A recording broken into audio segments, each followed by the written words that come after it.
So let's talk about selling here. This is a really important section. Selling is the most liberating experience you'll ever do. Now, again, once you get involved and start trading real live money, that's when you're going to feel the pain. If you're doing a paper trading account, you don't have any money at risk. It's not going to much matter. But you guys have been trading.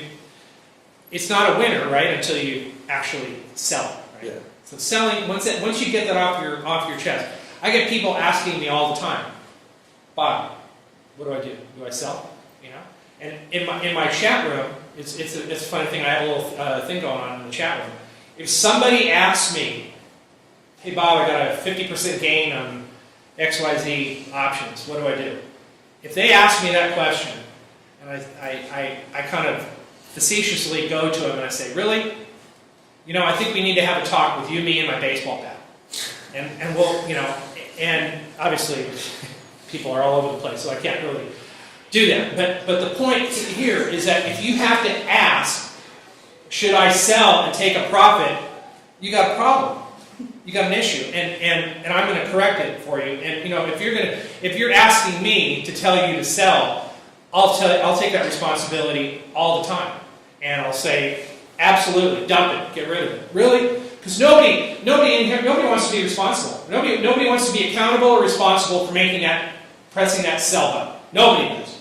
Because they don't want to miss out on any possible upside, right? If you bought it at 3 and you sell it at 5, what if it goes to 8? Oh, what did I do? I screwed up. I should have stayed with that trade. What did I do? Okay, well next time I'm going to ask Bob and see what he thinks. And if he says sell, then it's on him. It's his fault. I'll take that blame every day, every single time. Selling, again, is the most liberating experience you'll ever have. I've been in trades that have been losers. I've been in trades that have been winners. And let me tell you something. Once I wipe that slate clean and get that thing off my board, I feel so good. I'm ready to start over again. It's a day and a moment of renewal. And I get to start over again and really focus in on the next trade. That's what it's all about. Focus in on the next trade. You let go, and it really frees your mind. And again, remember, trading is not a game of perfect. So we talk about selling on time. What is selling on time? As we talked about, if you have a trade and you have a profit in something, you have not booked anything. It is not, in my eyes, in my book, a win until you actually book it. Profits, you'll see, can evaporate in hours, minutes, and seconds. So what you want to be in a situation where you can sell when you want to do it. And nobody rings a bell when it's time to sell, unless they're asking me, and I bring out my baseball bat, and they're asking my advice. Then again, selling is the most liberating thing. You see, I had that on 2 slides, right, in a row. So clearly, you know that's one of the most important things. Messages here. So here's an example. Here's an exercise here. You bought a few call contracts. Okay? At $4, believing the stock would go higher. It does for a bit, you're up a little bit, but all of a sudden the stock takes a dive. Now your option goes to 2. You're down 50%, right? You're all with me? What do? You get out, hold, or buy more. I'm gonna go one by one. So what would you do? Would you buy more, hold, or sell? I would hold. Hold. What would you do? Depends on expiration. Huh? It depends on the expiration of the option, how long you have. Okay, but just for this basic exercise, what would you? If you're down 50% on an option, would you buy more, hold it, or sell? Hold it. Hold it. What would you do? Hold. Probably hold. Yeah. How about you? You hold it. You hold it. You hold it. Sell. What would you do? Jen? Hold it. Buy more. You buy more. Ben, what would you do? I would get out. Sell. How about you? How about you? Sell it. How about Sarah? Hold it. Jeff? Sell it. Sell it. Okay.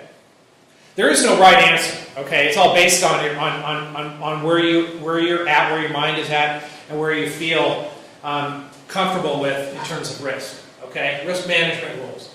Again, we're using them, and they tell us to cut bait. A couple of people in here who said sell.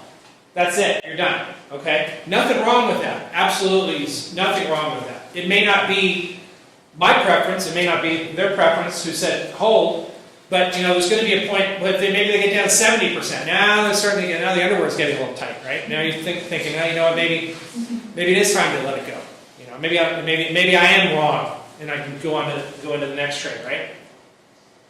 But again, most won't have risk management rules, and it might even average down on a loser. Why? It's because they need to be proven right.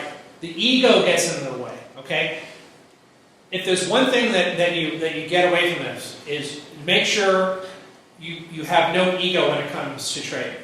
That the ego is one of the things, along with the position sizing, which is all sort of related anyway, that can ruin you as a trader, as an investor. So keep the ego, check the ego at the door before you get started.